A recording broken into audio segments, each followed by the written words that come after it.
Hi friends, ഞാൻ ജോബിൻ. ഇത് മിഷമാക്സ് blog 18. ഇന്ന് ഞാൻ നിൽക്കുന്നത് ചേന്ദമംഗലം സിനഗോഗിൻ്റെ ഫ്രണ്ടിലാട്ടോ.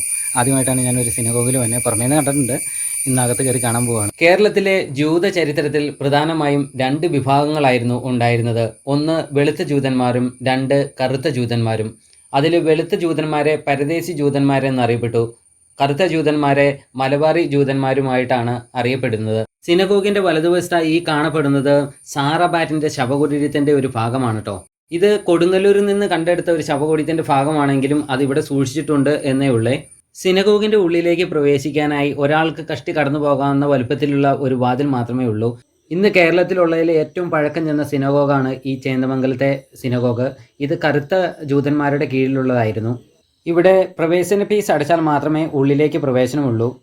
ഇവിടെ നിന്നാണ് നമ്മൾ സിനഗോഗിലെ പ്രാർത്ഥനകൾ നടക്കുന്ന സ്ഥലത്തേക്ക് കയറുന്ന എൻട്രൻസ്. അകത്തേക്ക് കയറി ചെല്ലുമ്പോൾ കാണുന്ന സ്ഥലത്താണ് പുരുഷന്മാർക്ക് പ്രാർത്ഥിക്കാനായി നിശ്ചയിച്ചിരിക്കുന്ന സ്ഥലം. ജൂതന്മാരെ സംബന്ധിച്ച് ഒരു ദിവസം 3 നേരമാണ് പ്രാർത്ഥനകൾ ഉള്ളത്. ഷാജാരിത്, മിഞ്ച, മാരിവ്, അതായത് രാവിലെ, ഉച്ചതിരിഞ്ഞ്, വൈകുന്നേരം.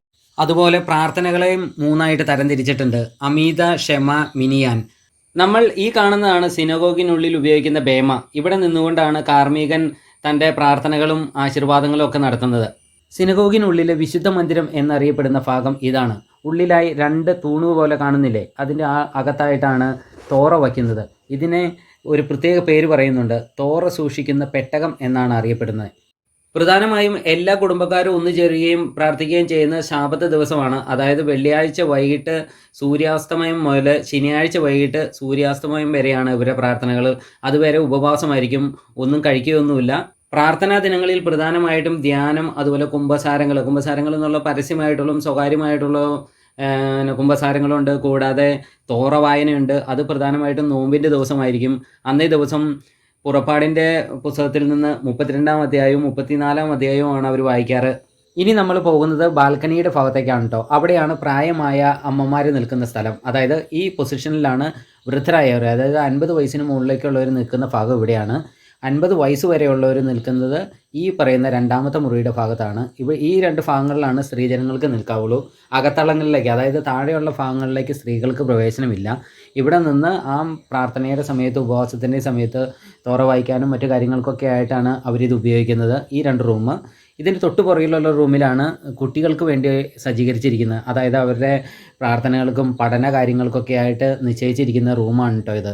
ഇവർ ഉള്ളിലേക്ക് കയറുന്നത്, അതായത് സ്ത്രീജനങ്ങളും കുട്ടികളും ഉള്ളിലേക്ക് കയറുന്നത് ഡയറക്റ്റ് സിനഗോഗിൻ്റെ അകത്തുകൂടി കയറി വരികയില്ല. അങ്ങനെ കയറാനുള്ള അനുവാദമില്ല. അവർ പുറത്തുനിന്നുള്ളൊരു വഴിയുണ്ട്, അതിലൂടെ കയറി ഈ എൻട്രൻസിൽ കൂടെ കയറി ആട്ടോ അങ്ങോട്ട് വരുന്നത്. ഇത് ഈ കാണുന്ന എൻട്രൻസ്, ഇത് പുറത്തുനിന്നുള്ള വഴിയാണ്. ഈ വഴി കയറി വരികയും പ്രാർത്ഥനകൾക്ക് ശേഷം ഇതേ വഴിയിൽ കൂടി തന്നെ ഇവർ പുറത്തേക്ക് ഇറങ്ങി പോവുകയാണ് ചെയ്യാറ്. 1420 മലബാർ ജൂതന്മാരാണ് ഇതിൻ്റെ പണി പൂർത്തീകരിച്ചത്. ഈ സിനഗോഗിൻ്റെ ഒരു 400 മീറ്റർ അടുത്ത് തന്നെയായിട്ട് ഇതിൻ്റെ സിമിസ്തേരി ഉണ്ട്. പക്ഷേ അവിടെ മുഴുവൻ കാട് പിടിച്ച് കിടക്കുന്നതുകൊണ്ട് നമ്മളിപ്പോൾ അങ്ങോട്ട് പോകുന്നില്ല. നിങ്ങൾക്ക് എൻ്റെ ഈ വീഡിയോ ഇഷ്ടപ്പെട്ടിട്ടുണ്ടെന്ന് ഞാൻ വിചാരിക്കുന്നു. ഇഷ്ടപ്പെട്ടിട്ടുണ്ടെങ്കിൽ സപ്പോർട്ട് ചെയ്യാൻ മറക്കരുത്. അപ്പം മറ്റൊരു നല്ല വീഡിയോയുമായി കാണുന്നോടം വരെ ബൈ ബൈ.